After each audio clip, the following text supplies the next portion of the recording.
The Great Hall of the Galactic Council was filled with worried voices. Representatives from 40 different species sat in their designated seats, watching the large screen at the front of the room. On that screen, a recording played.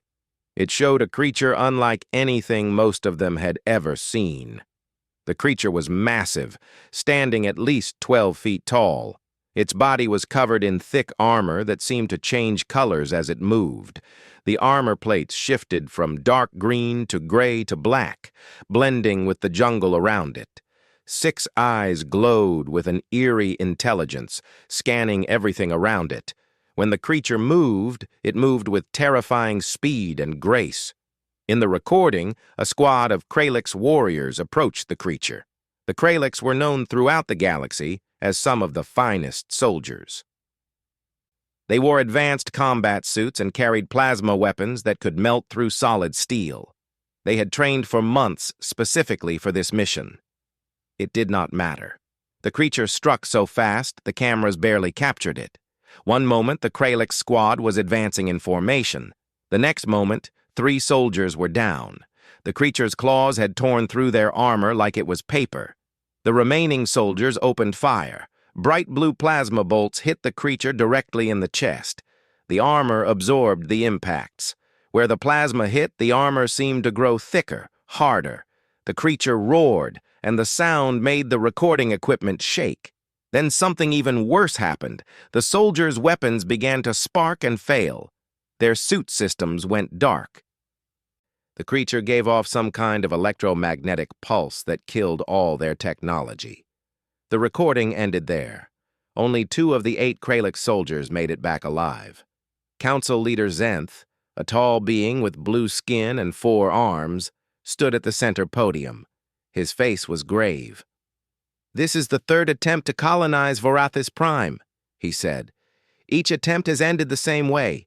This creature, which we have named the Vorathan Apex, has stopped all our efforts." "How many have died?"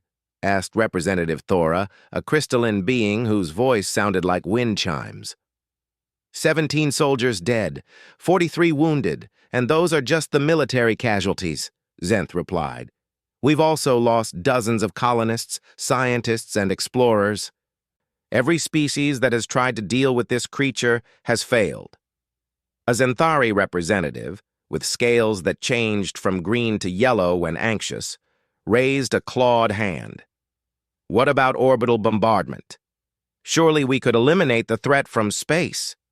"Vorathis Prime is too valuable," another council member said. "The planet has rare minerals worth billions of credits. The ecosystem is unique. We cannot simply destroy it." "Then we use stronger weapons on the ground," a Mordak warrior growled. The Mordak were feared fighters, built like living tanks. "We send a full battalion. We hunt this creature down." Zenth pulled up another file on the screen. "We tried that 2 months ago. The creature's armor adapts to whatever weapon we use. Plasma weapons make it stronger against heat. Kinetic weapons make its hide tougher against physical force. It learns, it evolves, and it does so in real time." "There's more," added Chief Xenobiologist Rel, a spider-like being with 8 thin legs. "The creature shows signs of high intelligence. It sets traps, it uses tactics, it learns our patterns and adjusts its behavior. Some of our researchers believe it might be as intelligent as any of us in this room." The hall fell silent. An animal was one thing. An intelligent, adaptive, nearly indestructible creature was something else entirely. "It also regenerates," Rel continued. "We've documented injuries that should have been fatal. Severed limbs grow back within days. Even when we managed to inflict what should have been mortal wounds, the creature survived and healed." "What about capturing it?" someone asked. "Impossible," Rel said. "It's too strong, too fast, and too smart. Every trap we've set, it's either avoided or destroyed. Any cage strong enough to hold it would need to be enormous and would take months to build. The creature would never let us get close enough." Zenth nodded slowly. "After reviewing all the data, all the failed attempts, and all the loss of life, this council has reached a decision." He pressed a button. and new text appeared on the screen. We are officially classifying the Vorathan apex as invincible.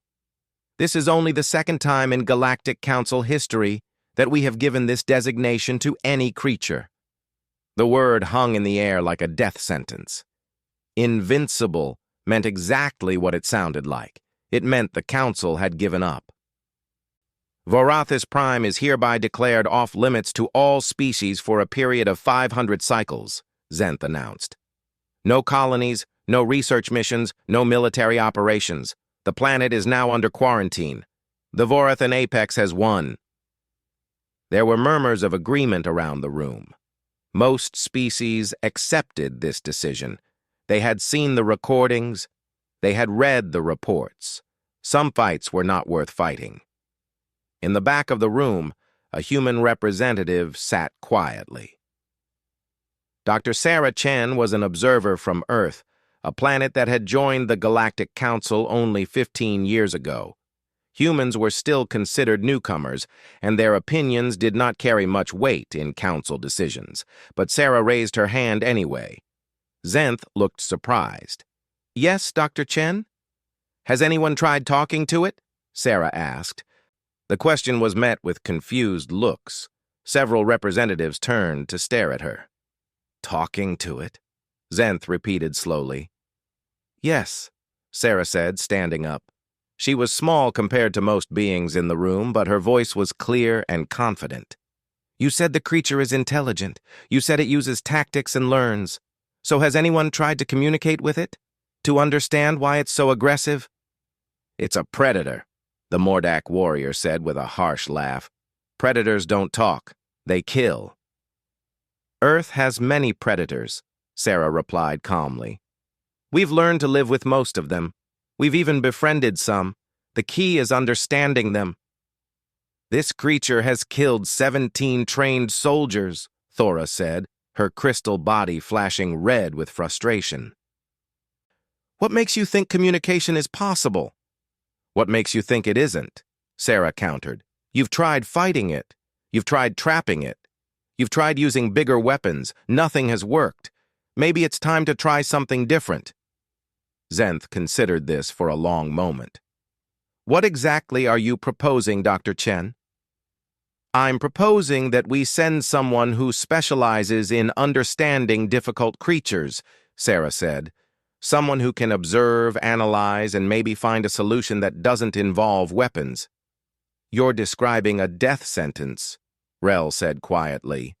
Sarah nodded. "Maybe. But right now, you're giving up on an entire planet. Isn't it worth one more try?" The council chamber erupted in debate. Some thought the idea was insane. Others thought it was at least worth considering. The humans were strange. Everyone knew that. They had odd ideas about things, but they also had a reputation for solving problems in unexpected ways. Finally, Zenth raised all 4 arms for silence. "Very well, Dr. Chen. If Earth wishes to send someone on this mission, the Council will allow it. But understand this. We will not send rescue missions. Whoever goes to Vorathis Prime will be on their own." Sarah nodded. "Understood, Council Leader. I'll send word to Earth immediately." As the Council session ended and representatives filed out, many of them thought the same thing. They would soon be adding another name to the list of the dead. It was tragic, but humans were stubborn. They would learn the same lesson everyone else had learned. Some creatures could not be reasoned with. Some creatures were truly invincible. They had no idea how wrong they were. Deep in the Amazon rainforest, Marcus Webb sat perfectly still. He had been in the same position for 3 hours, barely breathing. 20 feet away, a jaguar watched him with yellow eyes full of suspicion. This jaguar had been labeled dangerous by every wildlife organization in South America. It had attacked 3 people, killed livestock, and avoided every trap set for it. The local government wanted it dead. Marcus had asked for 1 month to try something different. That was 3 weeks ago. Now, the jaguar took 1 step closer, then another.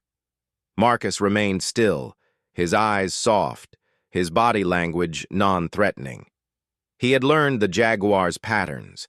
He knew when it hunted, where it slept, what it feared.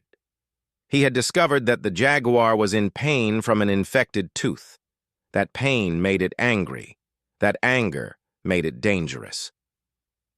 The jaguar came within 5 feet. Marcus slowly extended his hand, palm up. In it was a piece of meat treated with antibiotics and mild painkillers. The jaguar sniffed. Then, carefully, it took the meat from Marcus's hand. Marcus smiled. His communicator buzzed, breaking the moment. The jaguar startled and disappeared into the jungle. Marcus sighed and checked the message. It was from Dr. Chen, marked urgent. He read it twice, then stood up slowly. "Well," he said to the empty jungle, "this is going to be interesting." 3 days later, Marcus stood in a briefing room at the Galactic Council station. The room was filled with military officials, scientists, and politicians. They all looked at him like he was crazy. "Let me understand this correctly," said Commander Vors, a Kralix officer with scars across his gray face. "You want to approach the Vorathon Apex alone, without weapons, with nothing but observation equipment and veterinary supplies." "That's correct," Marcus said calmly. "You'll die in the first hour," Vors stated flatly. "Maybe," Marcus agreed. "But your soldiers died too, and they were armed. At least my way we might learn something." Marcus looked around the room. He was not an impressive man by military standards. He was average height, lean rather than muscular, with brown hair starting to gray at the temples. He had kind eyes and hands scarred from years of working with dangerous animals. He was 42 years old and had spent the last 10 years rehabilitating creatures that everyone else had given up on. "Why do you think you can succeed where our best warriors failed?" asked a Zenthari general named Crix. Marcus thought about how to explain it. "Because your warriors went there to fight. I'm going there to understand. There's a difference." "The creature is a killer," Vors said. "Every creature kills for a reason," Marcus replied. "Fear, hunger, territory, pain. If you find the reason, you can find a solution. Your warriors saw a monster. I see an animal that's been backed into a corner." "You're basing this on what?" Crix asked. "Hope? Optimism?" "Experience," Marcus said. He pulled up a hologram from his data pad. It showed various animals. "This is a lion that killed 2 people in Kenya. This is a crocodile that terrorized a village in Australia. This is a grizzly bear that mauled 4 hikers in Canada. Everyone wanted them dead. I worked with each of them, found out why they were aggressive, treated them, relocated them when necessary." "And that qualifies you for this?" Vors asked skeptically. "No," Marcus admitted. "Nothing really qualifies anyone for this. But I'm willing to try, and I'm not going in planning to kill it. That makes me different from everyone else you've sent." The room fell silent. Finally, Dr. Chen spoke. "Marcus has successfully rehabilitated 37 animals that were classified as too dangerous to keep alive. His success rate is remarkable." "Earth animals," Crix pointed out. "Not an alien apex predator." "Predators are predators," Marcus said. "Their biology might be different, but behavior follows patterns. Fear looks the same whether you're human jaguar or Vorathan apex. So does pain. So does protecting your territory." Commander Vors leaned forward. "You really think you can tame it?" "I'm not going to tame it," Marcus corrected. "Taming breaks an animal's spirit. I'm going to try to understand it. Maybe help it. Maybe earn its trust. There's a difference." "This is insane," someone muttered. "Probably," Marcus agreed with a slight smile. "But you've already declared the planet off limits. You've already given up. What do you have to lose by letting me try?" The officials looked at each other. Finally, Crix spoke. "I'll take you there. But I'm not staying. I'll drop you on the planet, and I'll return in 1 month. If you're still alive, I'll pick you up." "Fair enough," Marcus said. Over the next 2 days, Marcus prepared for the mission. He refused all weapons offered to him. Instead, he packed veterinary supplies, medical scanners, observation drones, sedatives, antibiotics, and synthesizers that could produce various types of food. He also packed camping equipment, water filters, and his old harmonica from his military days. Crix watched him pack with confusion. No plasma rifle? No energy shield? No combat armor? Those things tell the creature I'm there to fight, Marcus explained. I want to tell it I'm not a threat. You'll tell it you're easy prey, Crix said. Marcus shrugged. Maybe it's not looking for prey. Maybe it's looking for something else. Before leaving, Marcus reviewed every piece of footage available on the Vorathon Apex. He watched the attacks over and over, not looking at the violence, but looking at the creature's body language, the way it moved, the sounds it made, the patterns of its behavior. He noticed something others had missed. In every attack, the creature struck first. It never waited to see if the approaching beings were threats. It assumed they were, and acted accordingly. That spoke of fear, not aggression. Something had taught this creature that visitors meant danger. He also noticed the creature favored its left side. It moved slightly slower on the right. That suggested an old injury, possibly still causing problems. The more Marcus watched, the more convinced he became. This was not an invincible monster. This was a frightened, possibly injured animal defending itself the only way it knew how. The journey to Vorathis Prime took 5 days. Crix's ship was small and cramped. The Xanthari pilot spent most of the trip trying to convince Marcus to reconsider. You seem like a decent human, Crix said on the 3rd day. I don't want to scrape your remains off the jungle floor. Then don't, Marcus said. Just drop me off and come back in a month. What if you're wrong about this creature? Then I die, Marcus said simply. But Crix, what if I'm right? What if this creature is just scared and hurt and doesn't know we're trying to help? What if all it needed was for someone to try understanding instead of shooting? Crix's scales shifted to a thoughtful purple. You humans are very strange. We get that a lot, Marcus said with a smile. On the morning of the 5th day, they entered Vorathis Prime's atmosphere. The planet was beautiful from space, covered in green and blue. As they descended, Marcus could see vast jungles, mountain ranges, and rivers that sparkled in the sunlight. They landed in a clearing at the edge of the Vorathan Apex's known territory. As soon as the landing ramp opened, Marcus heard it. A distant roar that made the ship's hull vibrate. The sound was deep and powerful and carried a clear message: stay away. Marcus grabbed his gear and stepped onto the ramp. Last chance to change your mind, Crix said. Marcus looked out at the jungle. Somewhere in there was a creature that every advanced species in the galaxy feared. A creature classified as invincible. A creature that had killed trained warriors without effort. Marcus felt his heart race with a mixture of fear and excitement. This is what he did. This is what he was good at. He had never met an animal he could not understand given enough time. See you in a month, Crix, Marcus said and walked down the ramp. The ship took off behind him, leaving him alone in the clearing. The jungle around him was alive with sounds. Birds, insects, and other creatures went about their lives. But underneath all those sounds, Marcus could hear something else.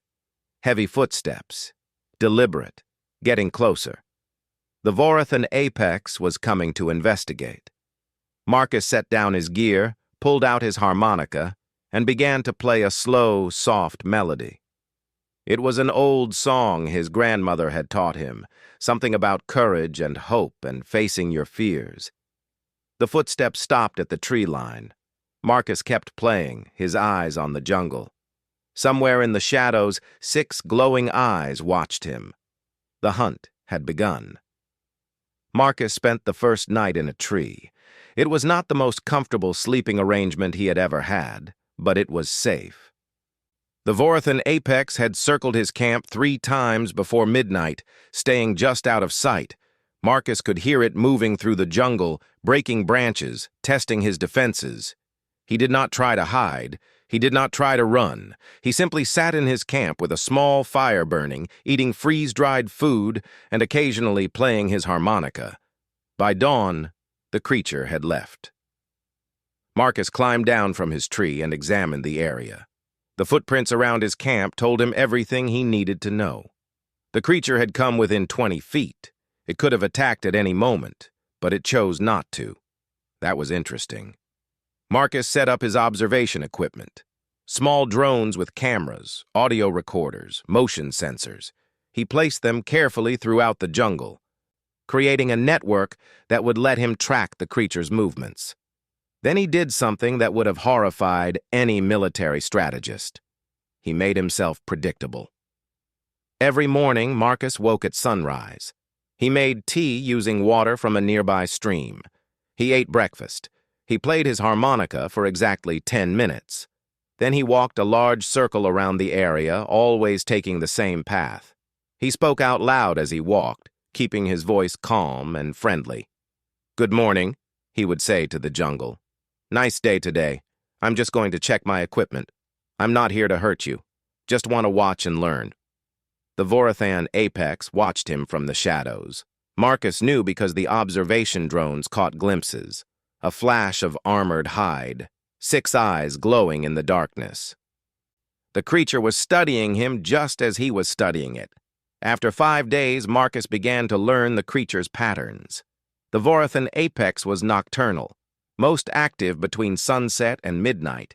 It had a territory of roughly 10 square miles, which it patrolled regularly. It hunted large herbivores that grazed near the river. Its hunting style was efficient and quick. One strike, perfectly placed. The creature did not play with its food or kill for sport. It killed to eat, nothing more. But there were other behaviors that interested Marcus more. The creature spent hours grooming itself, using its claws to clean between its armor plates. This grooming seemed obsessive, focused mainly on its right side. Marcus noted this in his journal. Excessive grooming often indicated pain or irritation. The creature also paced. It would walk the same stretch of ground over and over, especially during the late afternoon. Its movement seemed agitated during these times. Stress behavior, Marcus thought. Something was bothering it. On the 7th day, Marcus noticed something else. The creature always avoided a specific area of its territory. There was a rocky outcropping with several caves, and the Vorathan apex would not go near it. But when Marcus used a drone to investigate, he found something fascinating. The creature had built barriers around the caves, fallen trees, rocks, thorny vines. It was protecting something. Marcus smiled. The puzzle was coming together. On the 10th night, Marcus tried something new. He set up a speaker near his camp and played different sounds: music from Earth, whale songs, wind chimes, classical guitar. The creature approached his camp that night, closer than ever before. When Marcus played a slow, gentle piano piece, the creature settled down just beyond the firelight and listened for almost an hour.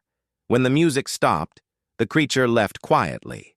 Marcus wrote in his journal, "The Vorathan apex appreciates music, responds positively to calm, rhythmic sounds, suggests intelligence is even higher than council estimates. This is not a mindless predator.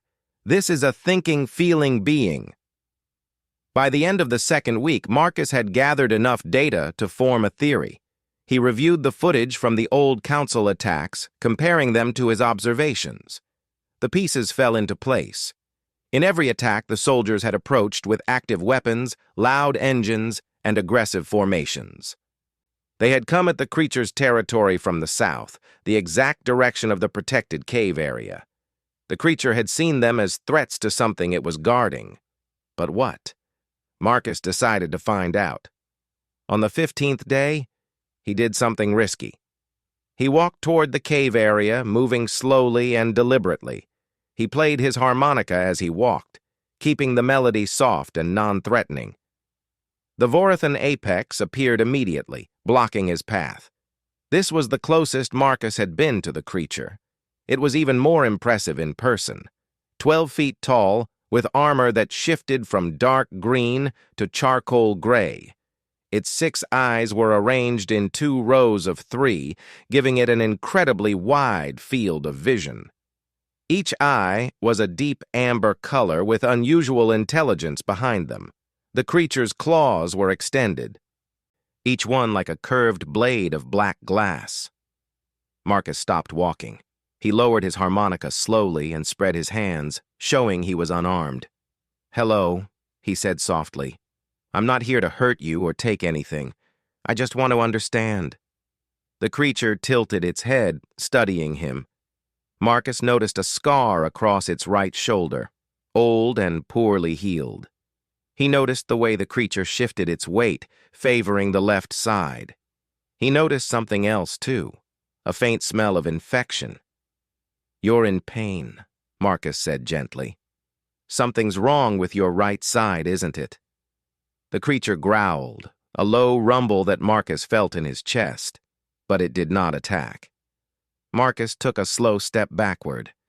"I'm going to back away now, but I want to help if you'll let me. I'm a healer. That's what I do."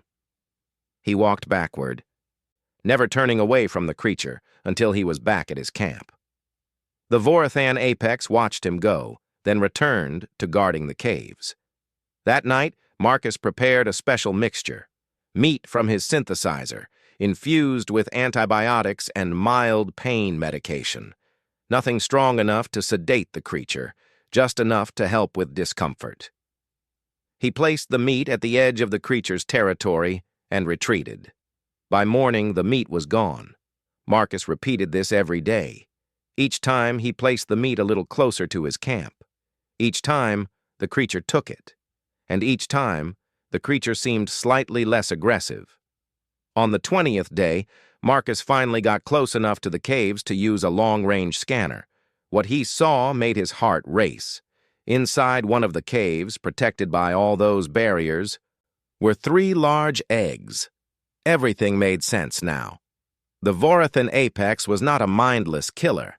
It was a mother protecting her unhatched children. The previous attacks had all happened when soldiers approached the nesting area. The creature's aggression was not random violence. It was desperate defense. Marcus examined the scanner data more closely. There, embedded deep in the creature's right shoulder, was a piece of metal. A fragment from a plasma weapon lodged against the bone. The metal was causing a chronic infection, poisoning the creature slowly. The pain must have been constant and terrible. "Oh, you poor thing," Marcus whispered. That night he sat by his fire and thought about his next move. The creature was injured, in pain, and trying to protect its eggs while slowly dying from an infection. Every time someone had approached, the creature had seen them as a threat. It had fought out of fear and maternal instinct. How could he help? How could he earn enough trust to get close to that wound? Marcus pulled out his harmonica and played. The melody drifted through the jungle, soft and melancholy. In the darkness beyond his camp, the Vorathan apex sat and listened. Its armor was dull with pain and exhaustion. Its wound ached constantly. But the small creature's music was soothing. For the first time in months, the Vorathan apex felt something other than pain and fear. It felt hope. The next morning, Marcus was awakened by a strange sound. He opened his eyes to find a piece of fruit lying at the edge of his camp. It was large and purple, a type that grew only in the deepest parts of the jungle. Marcus sat up slowly. The Vorathan apex stood 30 feet away, watching him. The creature had brought him food. Marcus picked up the fruit and smiled. "Thank you," he said. "This is beautiful." The creature made a sound, something between a rumble and a purr. Then it turned and walked away. Marcus looked at the fruit in his hand and felt tears in his eyes. This creature, classified as invincible and unstoppable, had just shown him kindness. It had tried to repay his help in the only way it knew how, "We're going to be friends, aren't we?" Marcus said to the empty jungle. Somewhere in the shadows, the Vorathan apex listened to his voice and felt something it had not felt in a very long time. Trust. The breakthrough came on the 23rd day, but not in the way Marcus expected. He was walking his usual morning route when his foot went through what looked like solid ground. The hidden pit was 8 feet deep, lined with sharpened stakes. It was an old trap, probably left by one of the previous military expeditions. Marcus managed to twist as he fell, avoiding the stakes, but he hit the bottom hard. His ankle twisted with a sharp crack that he felt more than heard. Pain shot up his leg. Marcus bit back a scream and assessed the damage. The ankle was not broken, but it was badly sprained. He could not put weight on it, and he was alone, 8 feet underground in the middle of alien jungle. "Well," he muttered through gritted teeth. "This is not good." He tried to climb out, but the walls were too smooth and his ankle would not support him. He managed to pull out his communicator, but it had been smashed in the fall. Marcus sat back against the dirt wall and took a deep breath. "Okay," he said to himself. "Stay calm. Think." He had rope in his backpack. He could try to climb out, but even if he managed that with a bad ankle, he was still hours from camp. The pain was already making him dizzy. That was when he heard it. Heavy footsteps approaching. The Vorathan apex appeared at the edge of the pit, looking down at him. Marcus expected to see aggression, maybe even satisfaction. Instead, the creature seemed confused. It tilted its massive head, its 6 eyes focused entirely on Marcus. "Hey there," Marcus said, forcing his voice to stay calm despite the pain. "I'm in a bit of trouble here." The creature made a low sound, almost like a question. It paced around the edge of the pit, clearly agitated. Marcus watched in amazement as the creature reached down with one massive claw and placed something at the edge of the pit. It was another fruit, the same purple kind it had given him before. The Vorathan apex had brought him food. "You're trying to help," Marcus said softly. "Aren't you?" The creature made that questioning sound again.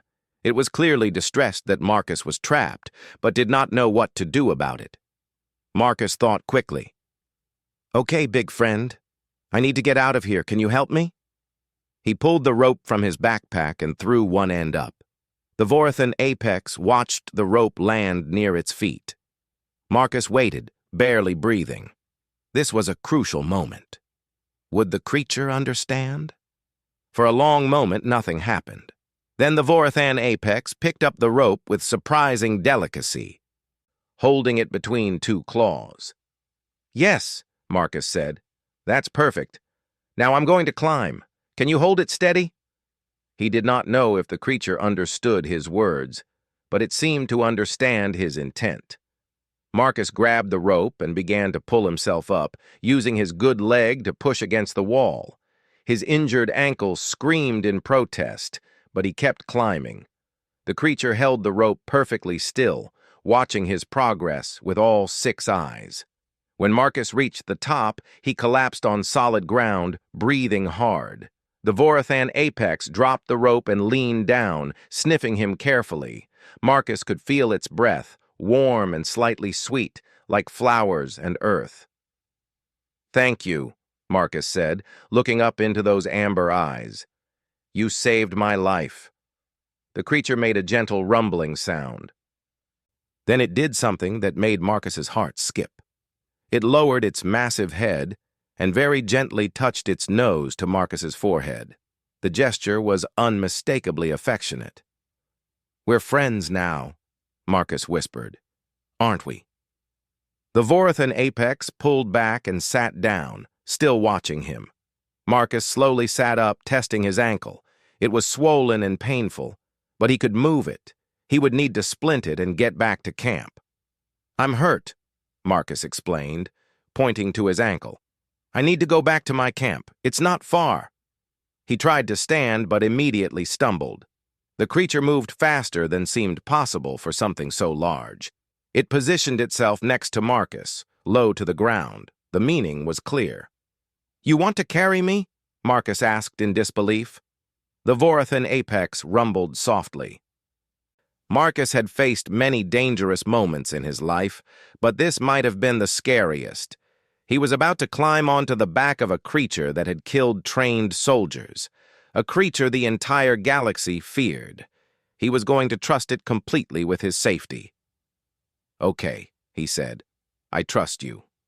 He pulled himself onto the creature's back, settling between its armor plates. The armor was warm and surprisingly smooth. The creature stood slowly, carefully, making sure Marcus was secure. Then it began to walk. The journey back to camp took 10 minutes. The Vorathan apex moved through the jungle with incredible grace, avoiding low branches and rough terrain. When they reached the camp, the creature lowered itself down so Marcus could slide off. Marcus landed on his good foot and immediately set about splinting his ankle. The creature watched with obvious interest as he worked. When he was done, Marcus looked up at his unexpected helper. "That wound in your shoulder," he said gently. "It's killing you slowly. I can help, but only if you let me get close. Will you trust me the way I trusted you?" The creature tilted its head, considering. Then it turned its right side toward Marcus and sat down. Marcus felt his hands shake with a mixture of excitement and fear. This was it. The moment everything had been building toward. He pulled out his medical scanner and approached slowly. "I'm going to examine you," he said softly.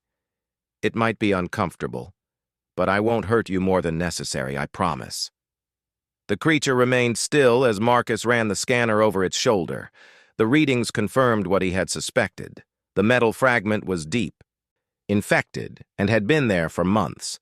The pain must have been unbearable. "This is going to take time," Marcus said. "I'll need surgical tools, antibiotics, probably several hours of work, and it's going to hurt." The Vorathan apex turned its head to look at him. In its eyes, Marcus saw understanding. The creature knew what he was offering.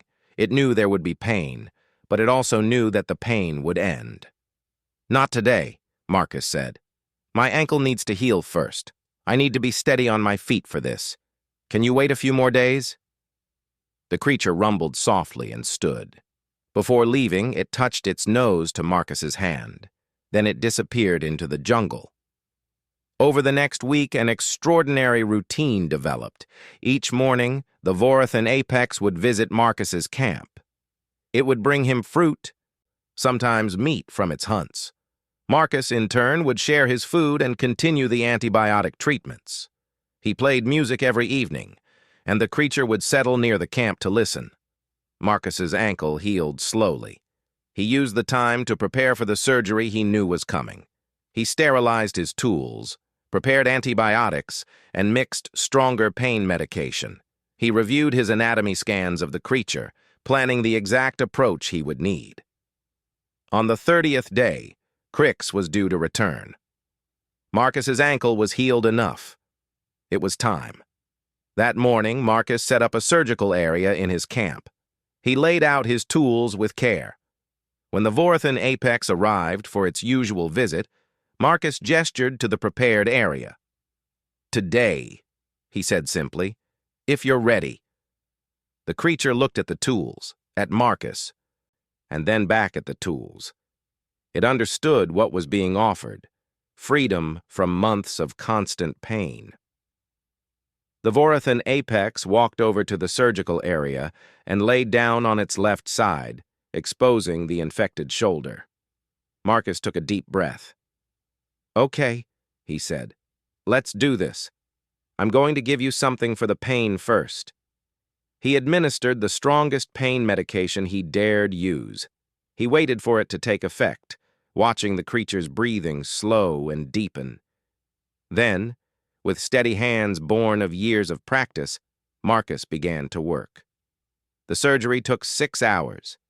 Marcus cut carefully through armor plate that had fused around the metal fragment. He cleaned away infected tissue. He extracted the piece of plasma weapon that had been slowly poisoning this magnificent creature. The Vorathon apex remained perfectly still throughout, trusting Marcus completely despite the pain. When the metal fragment finally came free, Marcus held it up.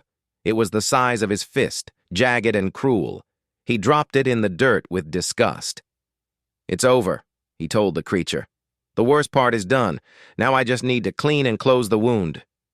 He flushed the wound with antibiotics, applied regenerative gel, and carefully sutured the armor plates back together. When he was finally finished, Marcus sat back, exhausted. The Vorathon apex raised its head and looked at its shoulder. For the first time in months, there was no pain. The creature stood slowly, testing its movement. It could use its right side properly again. The constant ache was gone. The creature looked at Marcus with all 6 eyes. Then it lowered its massive head and made a sound Marcus had never heard before. It was a sound of pure gratitude. Marcus smiled through his exhaustion. "You're welcome, friend. You're very welcome." The Vorathon apex stayed by Marcus's camp that night, resting and healing. And when Crix's ship appeared in the sky the next morning, the pilot could not believe what he saw. A human and a Vorathon apex, sitting side by side, sharing breakfast in the morning sun. Crix nearly crashed his ship when he saw them. He had expected to find Marcus's remains, if he found anything at all. Instead, the human was sitting calmly outside his tent eating breakfast, and next to him, close enough to touch, was the Vorathon apex, the creature that had killed 17 soldiers. The creature classified as Invincible. It was eating fruit from Marcus's hand. Crix landed the ship but did not open the door. He sat in the cockpit, staring, trying to make sense of what he was seeing. The Vorathon apex looked up at the ship with its 6 eyes but made no aggressive moves. In fact, it seemed calm, almost relaxed. Marcus stood and waved. "Good morning, Crix. Right on time." The Xanthari pilot slowly opened the ship's door. He kept his hand near the emergency close button, ready to seal himself inside if the creature attacked. "Marcus, are you all right?" "Never better," Marcus called back. "Come on down. She won't hurt you." "She?" Crix repeated weakly. Marcus patted the Vorathon apex's shoulder. "Crix, meet Athena. Athena, this is my friend Crix. He's a good person. Be nice to him." The creature made a rumbling sound that almost seemed friendly. Crix very slowly walked down the ship's ramp, ready to run at any second. The Vorathon apex watched him approach but did not move from Marcus's side. "How?" Crix asked simply. "How is this possible?" "She was never invincible," Marcus said. "She was injured and protecting her eggs. Once I removed the infection and proved I was not a threat, we became friends. It really is that simple." "Eggs?" Crix's scales flashed through several colors of confusion. Marcus gestured toward the rocky outcropping. "There are 3 eggs in the caves over there. They should hatch in the next few weeks. Athena here is a mother doing what any mother would do, protecting her children." Crix looked at the massive creature with new eyes. "The council needs to know about this." "They will," Marcus said. "But first I need to ask you something. Can your ship handle 4 passengers instead of 2? 4? Crix's scales turned yellow with anxiety.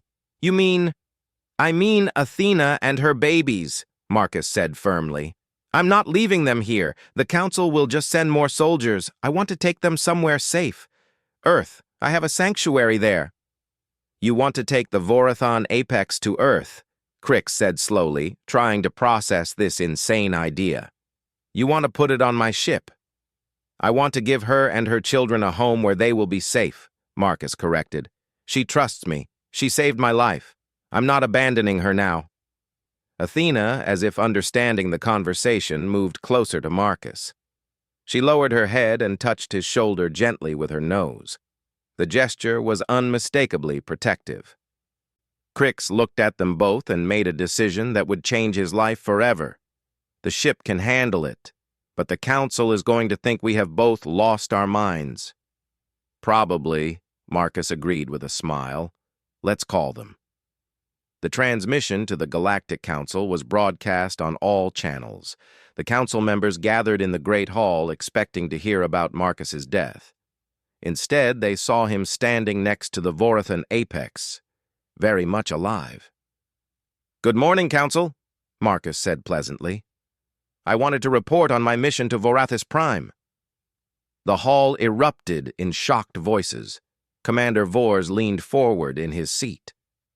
"How are you alive?" "Because I did not come here to fight," Marcus explained. "I came to understand, and what I found was not a monster.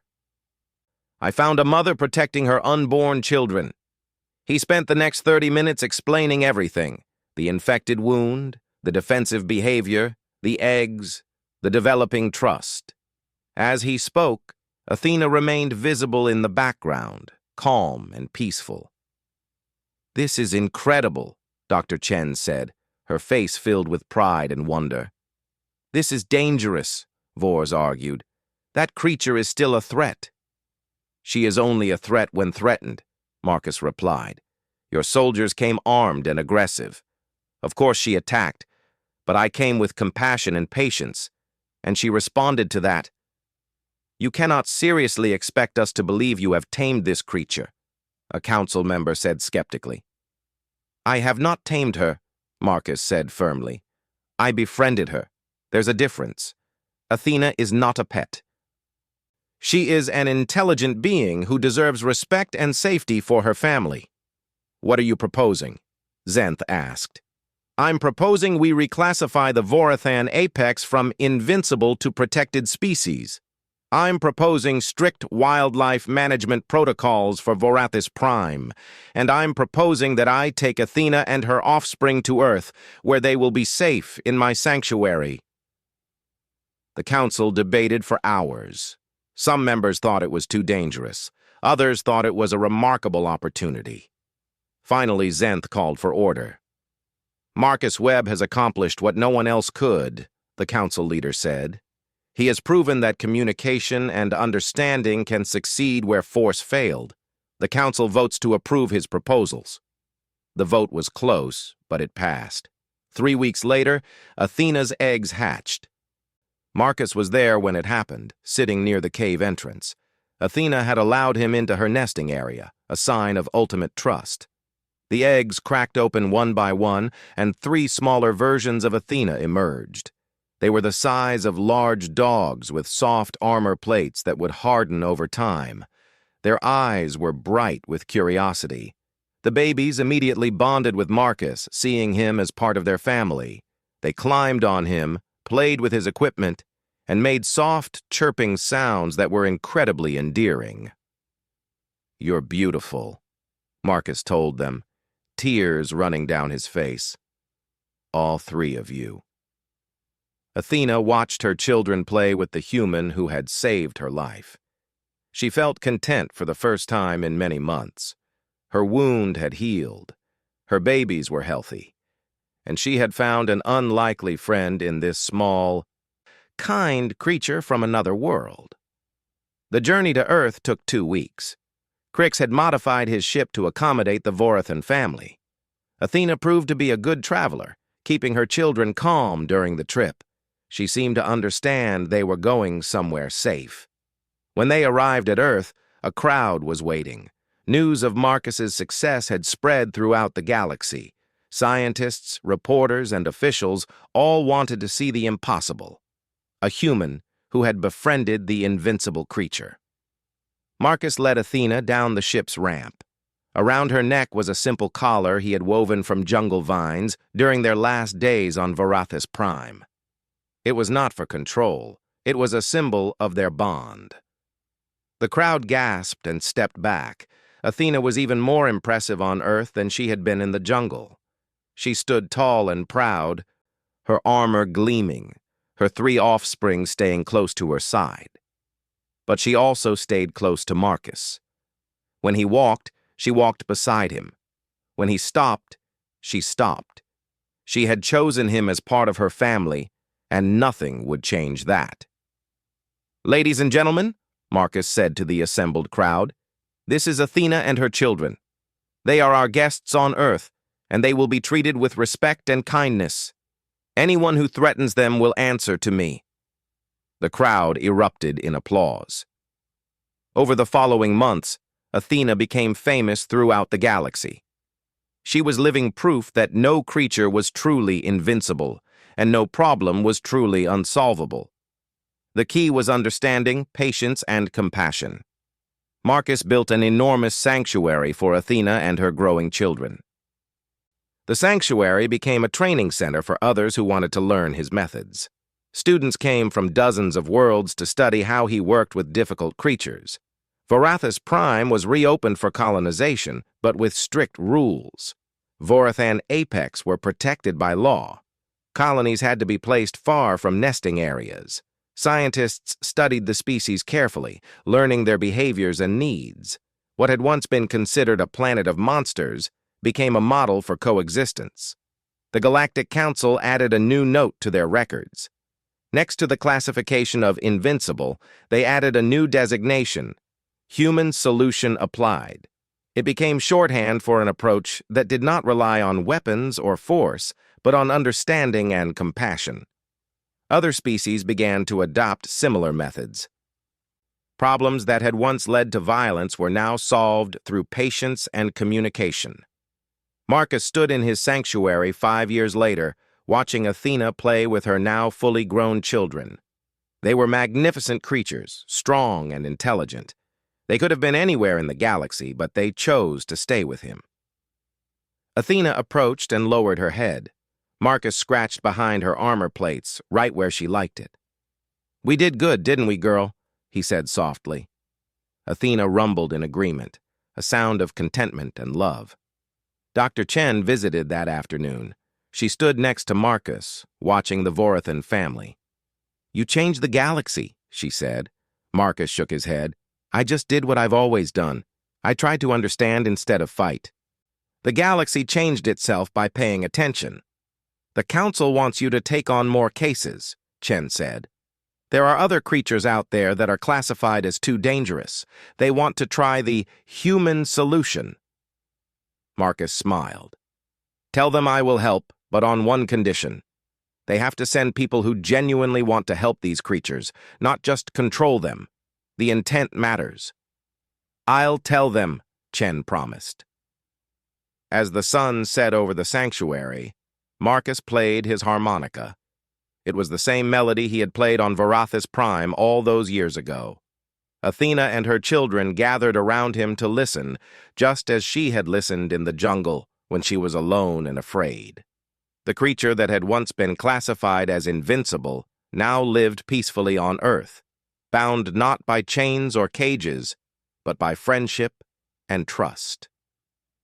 She wore a simple woven collar as a symbol of the bond she shared with a human who had seen past her armor to the frightened mother underneath.